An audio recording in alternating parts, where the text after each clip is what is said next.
So reading from Srimad Bhagavatam, Canto 10, Chapter 1, text number 37, chapter entitled Advent of Lord Krishna, Introduction. Om Namo Bhagavate Vasudevaya.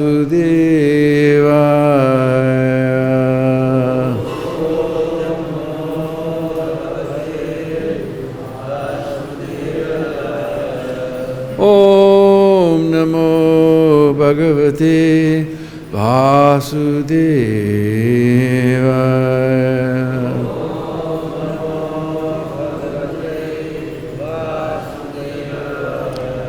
Om Namo Bhagavate Vasudevaya.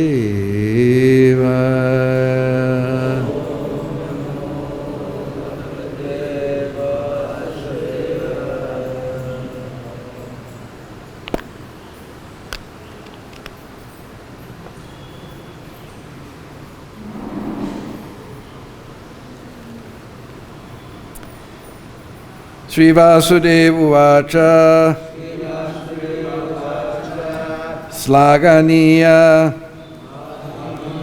Gunaha Surair Bhavan Bhoja Yasaskara Sa Katam Bhaginim Hanyat Sriyam Udvaha Parvani. Sri Vasudeva Uvacha Slaganiya Gunaisuraya Bhavan Bhoja Yasaskara Sakatam Bhaganim Hanya Sriyam Udvaha Parvani. Sri Vasudeva Uvacha. The great personality Vasudeva said, Slaganiya Guna, a person who possesses praiseworthy qualities. Surai, by great heroes. Bhavan, your good self. Bhoja Yasaskaraha, a brilliant star in the Bhoja dynasty. Saha, one such as your good self. Katam, how? Bhaginim, your sister. Hanyat, can kill. Sriyam, especially a woman.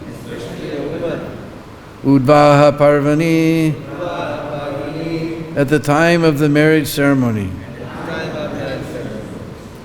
Translation: Vasudeva said, my dear brother-in-law Kams, you are the pride of your family, the Bhoja dynasty, and great heroes praise your qualities.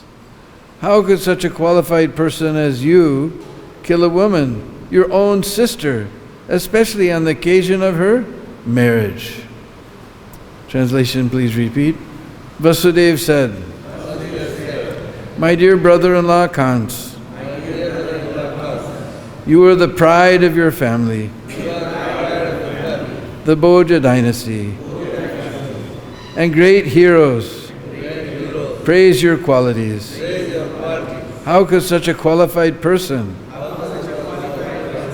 as you kill a woman, your own sister, especially on the occasion of her marriage?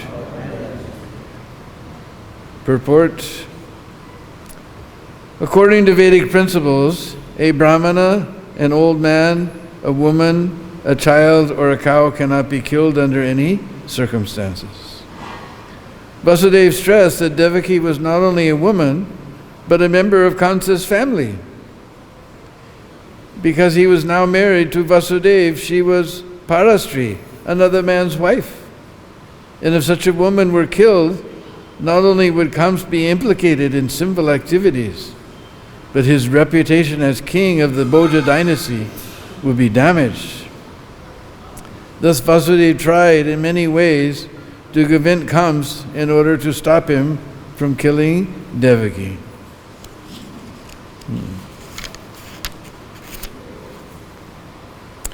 Sri Vasudeva Vacha Slaganiya Gunasti Surair Bhavan Bhoja Yasaskara Sakatam Bhaginim Hanyad Sriyam Udvaha Parvanim.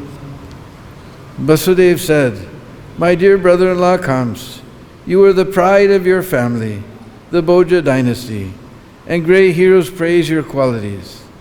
How could such a qualified person as you kill a woman, your own sister, especially on the occasion of her marriage?" Om Ajnana Timirandasya Gyananjana Salakaya Chaksurun Militam Jena Tasmai Sri Gurave Namah Sri Chaitanya Manobhistam Stapitam Jena Bhutale Sayam Rupa Kadamayam Dadati Swapadandigam Adadanas Trinandantai Ridam Yache Puna Puna Srimad Rupa Padam Bhujo Dulisyam Janma Janmani Jaya Sri Krishna Chaitanya Prabhu Nityananda Sri Advaita Gadadhar Shivasadi Gaur Bhaktarin Hare Krishna Krishna Krishna Hare Hare Hare Rama Rama Rama Hare Hare. Panchakalpatrubhyascha kripasindhubheva Patitanam Pavanebhyo Vaishnavebhyo Namo Namah. I was born in the darkest of ignorance with my eyes closed shut, but my spiritual master has opened my eyes to the torchlight of transcendental knowledge. Therefore I offer my humble obeisances at his lotus feet. So here we see the great intelligence of Vasudeva. Although Kans is a very heinous person, condemned person, but still he's praising him. Prabhupada explains sometimes that great souls, they have to praise the demons in order to get some benefit from them.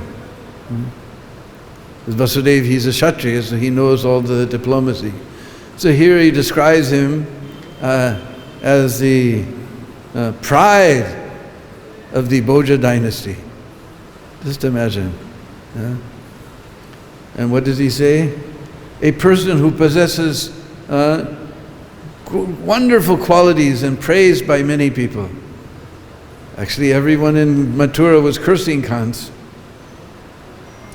But in order to try to save, especially for saving the life, one can do anything. The Vedic scriptures are always guarding life. Anyway, anyhow, you have to guard your life, even if you have to praise a demon. In fact, there's no more pro-life than Krishna consciousness.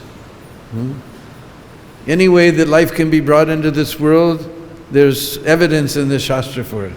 One time I was in Durban, South Africa, and one student from the university came. She had some project, and she was interviewing the different religions about their views on artificial insemination and things like this. So I'm poor Baba who just sits here in Vrindavan. We never hear about these weird things. But somehow the devotees were bewildered, so they brought her to me because I was a visiting person. But whatever thing she put forward, we could find some evidence in the Shastra. It's like artificial insemination. We know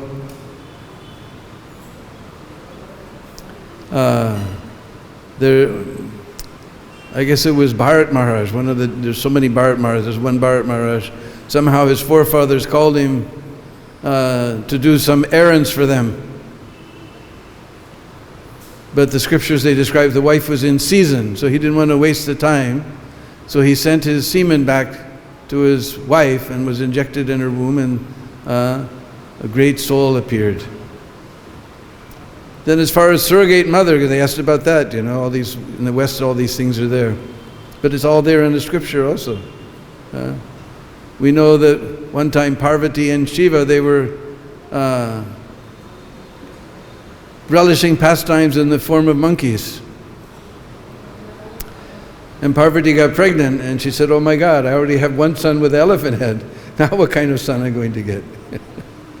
So somehow Vayu took that embryo from the womb of Parvati and kept it in the Himalayas, in the cold stream of the Himalayas.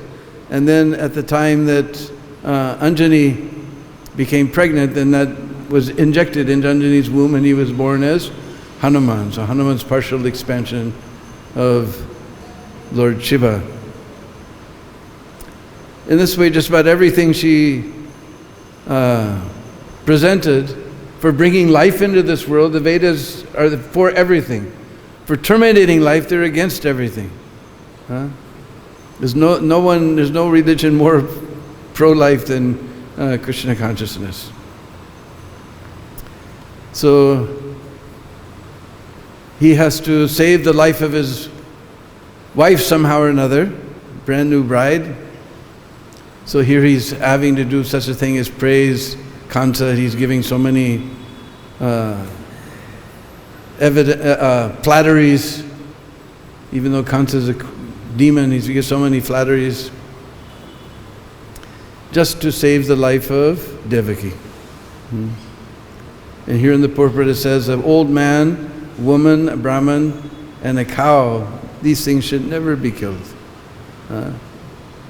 Sometimes Vedas sanction killing, but these classes of living entities should never be killed. So someone may wonder, because we know that Kans is the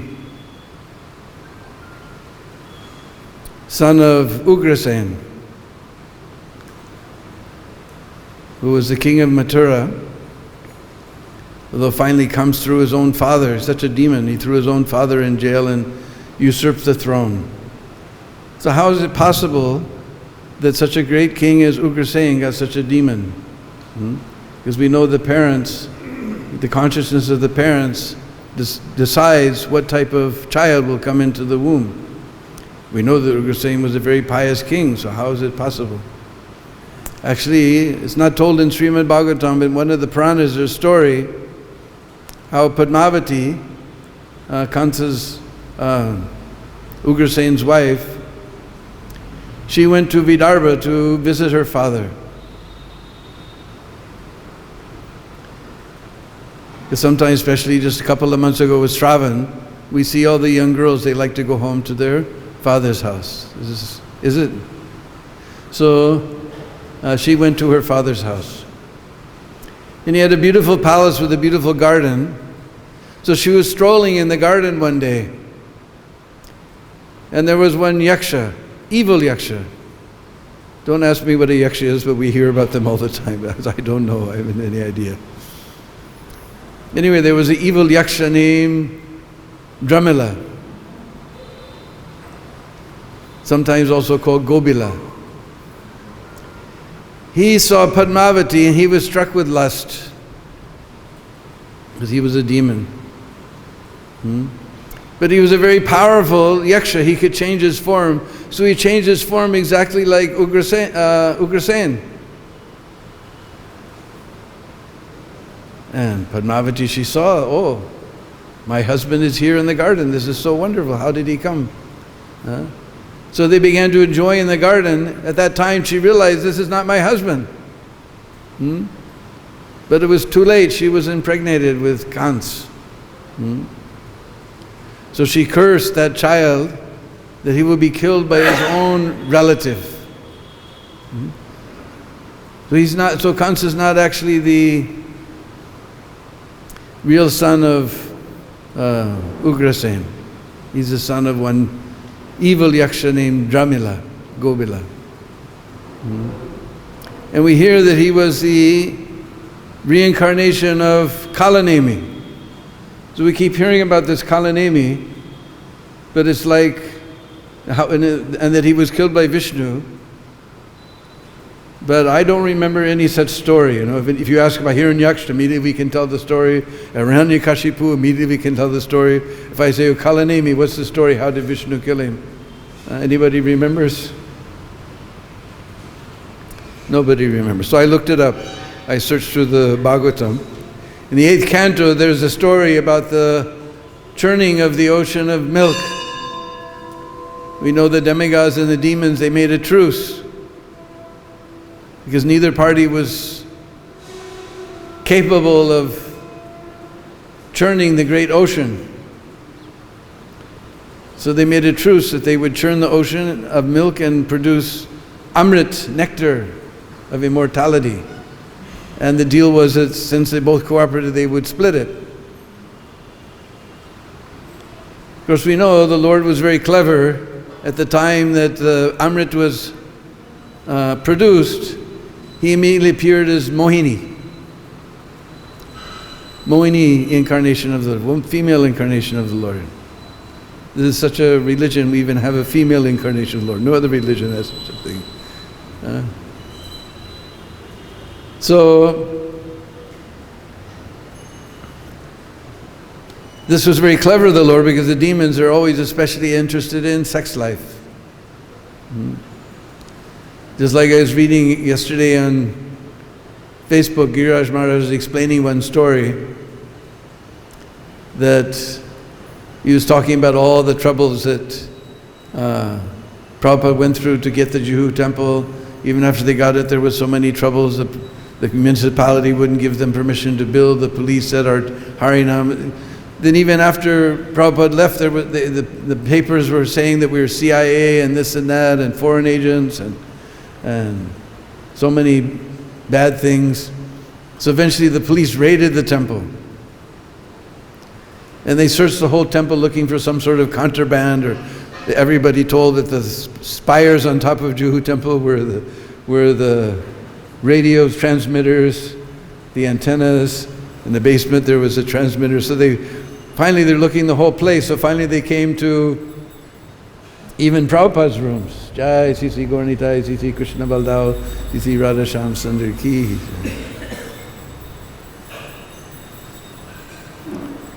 And so Giriraj Maharaj was present at that time, and Tamal Krishna was GBC, so they both went with the police and entered Prabhupada's quarters. And the chief of police, he looked at Tamal, he said, "Do you know why we're searching this place?" And Tamal said, "I guess because there's so many foreigners here." He said, "Foreigners? If we go to the Sun and Sand Hotel, we'll find many more foreigners there." But they're all eating meat, having illicit sex life, gambling, and taking intoxication. But that's all right, people like that. The demons, they like those things.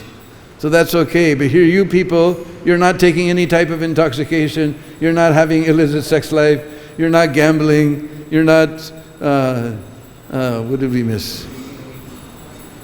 Eating meat. Not only you're not doing these things, you're advertising that everybody should do like this. Therefore we have to search you, because the demons, they think it's okay. If you do all these nasty things, it's okay. So the demons are very interested in sex life. So Mohini Murti came and she charmed the demons and said, "Look, these guys are cream puffs. Let me give them the nectar first, and then, because you guys are very powerful and brave, so you can wait." She tricked them.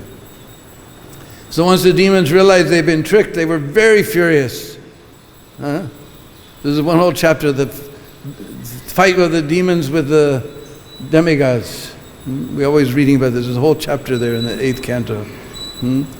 So the demons, when they realized they'd been tricked, they became furious because they had been cheated. They had worked very hard, churning the ocean, and now they were being cheated out of their just deserves. So immediately they started a big war. They were furious. And it's described, they came, and some of them were riding on elephants, some of them were riding on horses, some of them were riding on deer, some of them were riding on rats, some of them were riding on lizards, some were riding on snakes. It goes on, big description of all the different bands of the demons. You know, when the demigods came, they also became furious, seeing the prowess of the demons. They also became very furious, and huge fight. Sukadeva Goswami says, if I describe everything about this fight, your hairs will stand on end. Huh? We think Steven Spielberg, we should turn him on to the Srimad Bhagavatam, you know, this could be, because then the fight starts, and it's a huge fight. Heads are being severed from the body, arms are being cut off, legs are being cut off. There's rivers of blood everywhere with these arms and legs, and heads with beautiful golden earrings, you know, the eyes staring into space. Huge, incredible description. Furious fight is going on. Blood is being splattered everywhere. We can't imagine such a fight. Sukadeva Goswami says, just to describe it, your hairs will stand on end. This huge battle is going on there, being led by the son of Birochan and Bali. So Bali took out his weapons and he began to fight. But Indra came, and immediately, before he could even put the weapon to the bow, Indra cut it to pieces. Then he took another weapon, Indra cut it to pieces. He was furious. And he was riding on such a airplane that he could become invisible. So he became invisible. Then he began to make all kinds of apparitions appear in the sky. Huge, giant tsunamis began to appear, and lightning bolts, and demoness and demons completely naked carrying tridents began to appear. Suddenly a huge mountain with a forest fire on top, and burning trees began to fall, just like in California. Burning trees were falling on top of the demons. Huge cloud appeared, and burning coals began to appear from the cloud. All the demigods became helpless.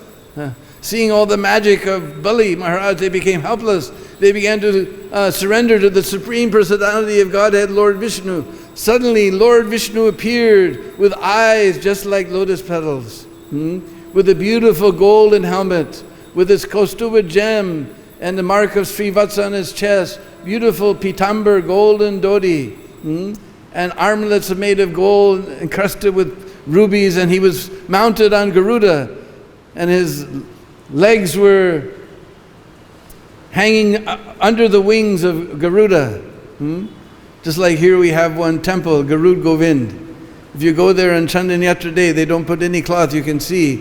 And if you know where to look, you can see Lord Vishnu's, you see the wings of Garuda, and then you see these the two lotus feet of the Lord appearing underneath the wings. So he was mounted on Garuda like this.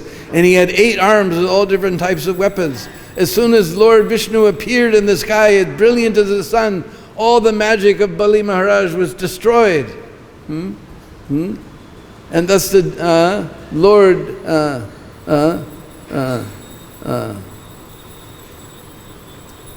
then Kalanemi appears. Now Kalanemi comes. Kalanemi appears, and he has a huge trident, and he's riding on a lion. That's what we forgot. Some of them were riding on lions and tigers and camels and horses and asses, all types of vehicles they had, the demons. So he came charging toward Lord Vishnu, riding on this huge tiger and this gigantic trident. He hurled that trident at the head of Garuda, and the Lord, with the Sudarshan Chakra, no, actually, not with the Sudarshan, he grabbed it with his own hand, and threw it at Kalanemi and killed Kalanemi. In this way, Lord Vishnu killed Kalanemi. So this is the story. Because I was always wondering, we always hear that he's reincarnation of Kalanemi. So in this way, he took his next, by some curse, he also took his next birth as Kans. And his, in his form as Kalanemi, he had 6 sons. Those 6 sons, by some curse, they were cursed that they would be killed. They were cursed by Hiranyakashipu because they had gone to Lord Brahma and asked Lord Brahma for the same benedictions that Hiranyakashipu had. So when Hiranyakashipu found out that they went behind his back to the demigods, he was furious. He was totally furious that the demigods, they quiver just when I raise my eyebrows. Why have you gone to them? I'm the most powerful person in this universe. So he was furious. He cursed you. You will take birth as the sons of Devaki and be killed by your own father in the form of cunts.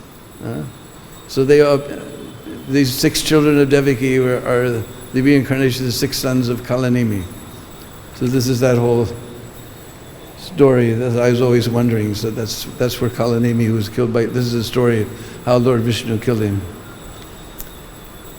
So the other day when we were talking about Purushottam month, and Purushottam month is going on very nicely, we told about how Lord Krishna in Kamivan, he met the Pandavas and informed them that they were undergoing so many difficulties because the last Purushottam month they had not honored it properly. And he told them, now Purushottam month is coming, you honor this month properly and you'll be liberated from all your difficulties and you will again become the kings of the earth. Then he said, I may say something else to emphasize Purushottam month. He said, one time there was a great sage who lived in the forest and he had a beautiful daughter.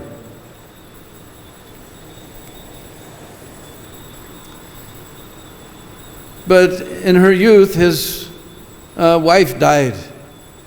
And since he was a great sage, he was already uninterested in material life. He became completely disinterested in material life. And gradually his daughter grew up. She attained the full bloom of youth. And all her friends were getting married and having children, and she was seeing this. But her father wasn't taking any interest in her marriage, and then her father died. So she was crying like anything. That there's no one to protect me, I have no husband, I have no one to protect, no one to look after me. As she was weeping and weeping, Durvasa Rishi reached the ashram of that sage. I've forgotten his name just now. You remember? All right. He reached the ashram of that sage. And weeping, she fell at Durvasa Rishi's feet, and Durvasa Rishi inquired from her. She explained the whole thing. And he said, then you're very fortunate. Next month is Purushottam month. If you observe Purushottam month very regularly, then all your troubles will be vanquished. This is so auspicious month, if you observe it very carefully. But she was a simple girl. She had heard that Purushottam was Malamath, the stool month. So she became very angry and said, you're cheating me. This is Malamath. Nobody does anything auspicious in Malamath. You're cheating me. So Durvasa Rishi, we know he's very easily angered. So he became furious. He described his whole body was trembling. His eyes became red like coals. But somehow or other, because that Rishi who had died was his friend, he calmed himself. He said, I'm not going to kill you. Because you're already in this terrible condition. But, you foolish girl, you don't know, this Purushottam month is named after the Lord, Purushottam. For ordinary auspicious activities, fruitive activities, karma kanda is useless. But for devotional service, the Supreme Personality of Godhead is the most useful month. And because you've insulted this Purushottam month, I'm not going to curse you, but this reaction will come to you one day. And then Durvasa Rishi left the ashram. So having no shelter, she went and for 9,000 years, she worshipped Lord Shiva. She did great penances and austerities and worshipped Lord Shiva.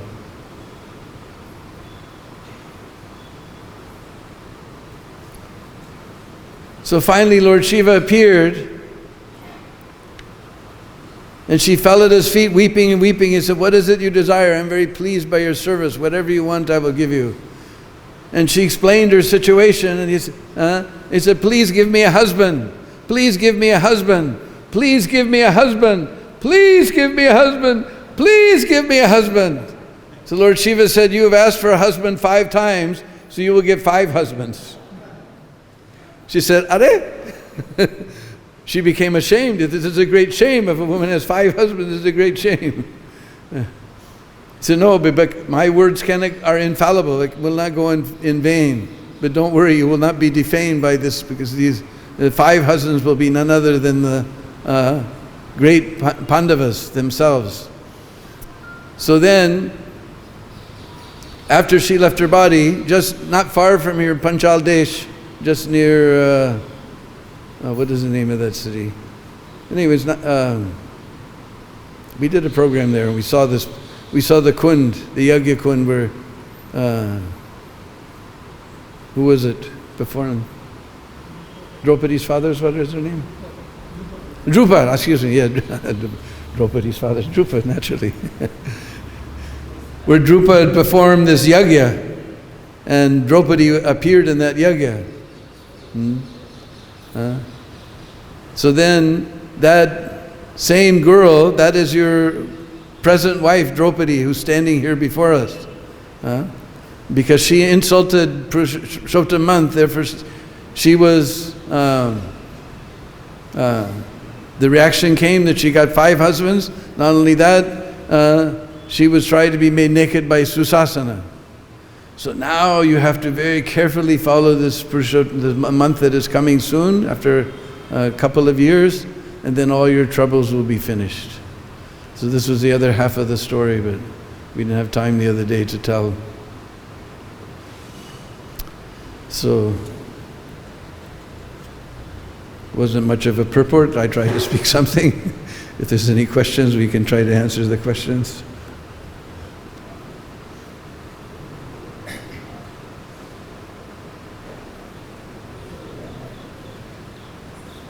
Okay, Jigyasudas.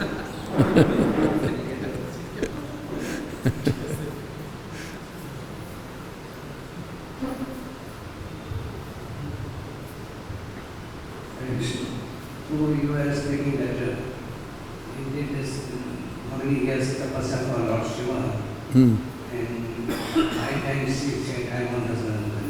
So she got 5 husband. Yes. So Lord Shiva usually please very easily, but how it took such long to please me? Huh? Usually Lord Shiva is pleased very easily. Well, in other ages, 9,000 years was nothing. For us, 90 years is a long time. Nobody can even hope to get 90 years, what to speak of 100. We're supposed to live 100. So 9,000 years was nothing in other ages. So in the previous time, the duration was long. Now the duration is short. Yeah. And how about Ravana also? He prayed to Lord Shiva and he got 10 heads. How about? Ravana, he prayed to Lord Shiva also. Yeah. And he got 10 heads. Immediately he got 10 heads. Anyway, this is a story in the Shastra. I don't know all the details. Just it said that she worshipped Lord Shiva for 9,000 years.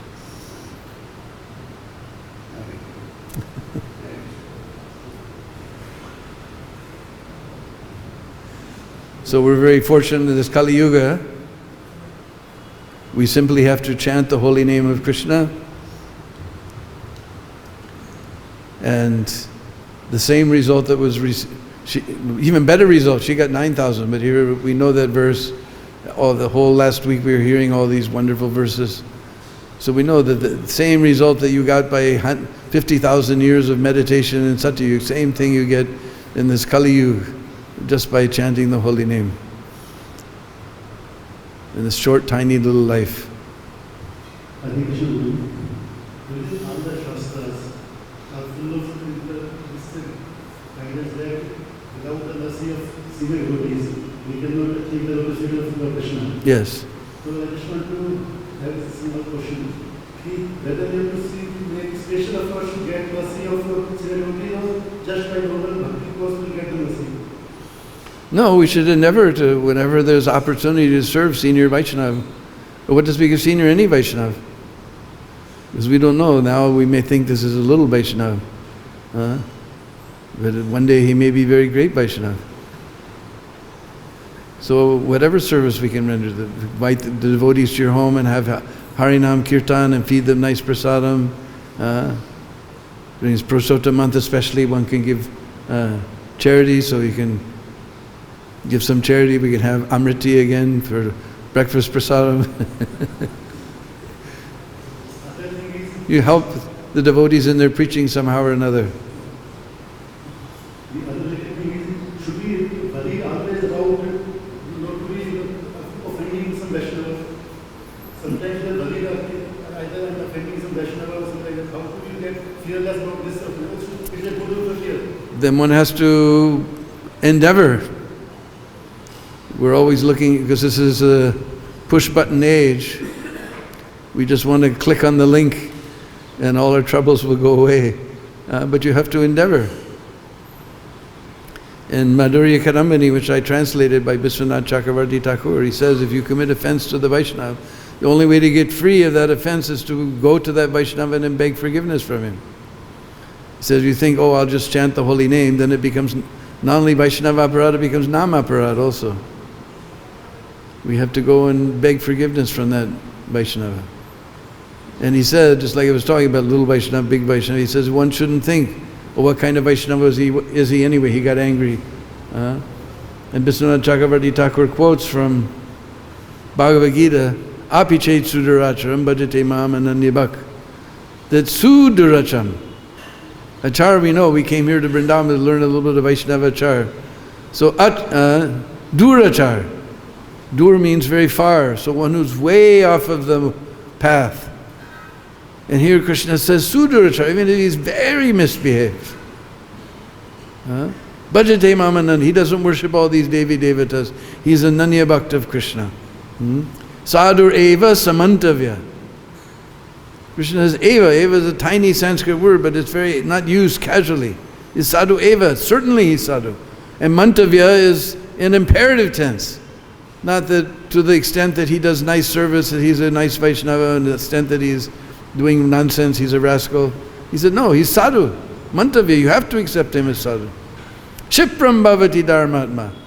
That very soon, he may be misbehaved, just like two people were walking on the bank of the river. And they saw one very dirty man taking bath. So the one friend said, look at that dirty man. The other friend, he's taking bath. Why are you criticizing? He's taking bath. Why are you criticizing? So we have to avoid offenses even. We may think someone's small Vaishnava or not very perfect Vaishnava, but Krishna says sadhu, he must be accepted as sadhu. And the only way to get free is by begging forgiveness from that Vaishnava. Yesterday I was reading a story in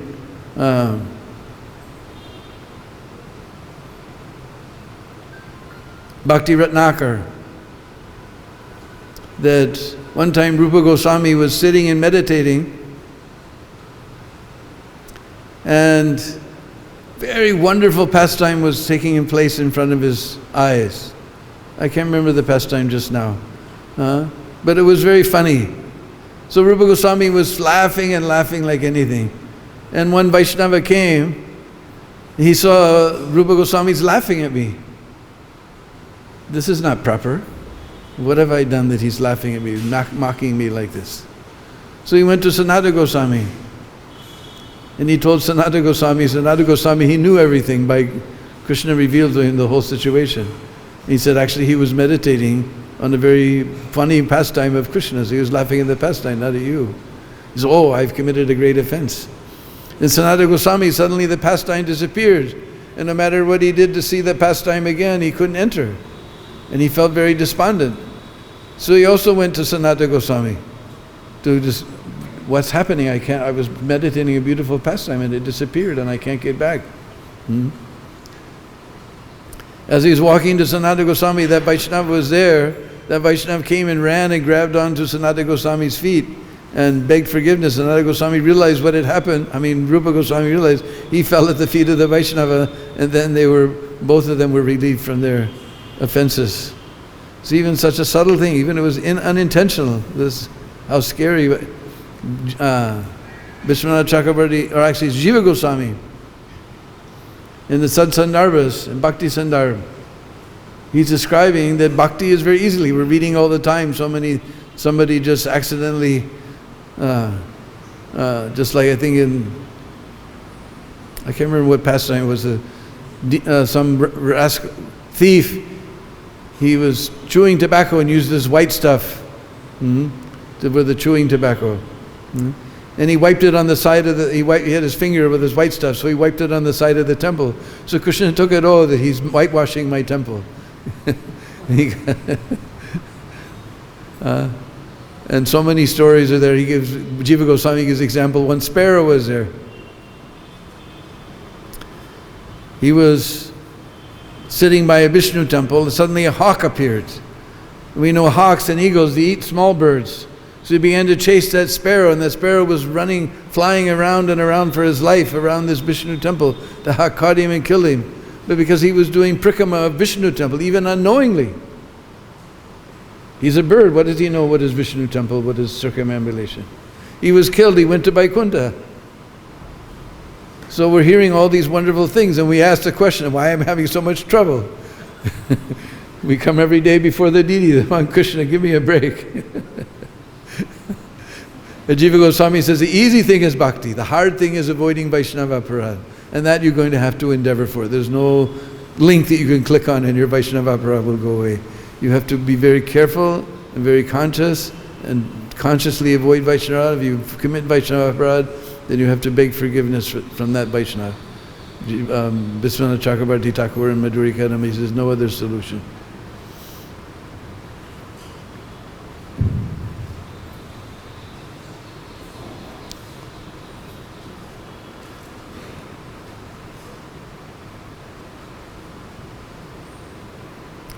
So no other questions, we can fall down to the very soft and wonderful lotus feet of that great personality who's given us this wonderful devotional service. Srila Prabhupada ki.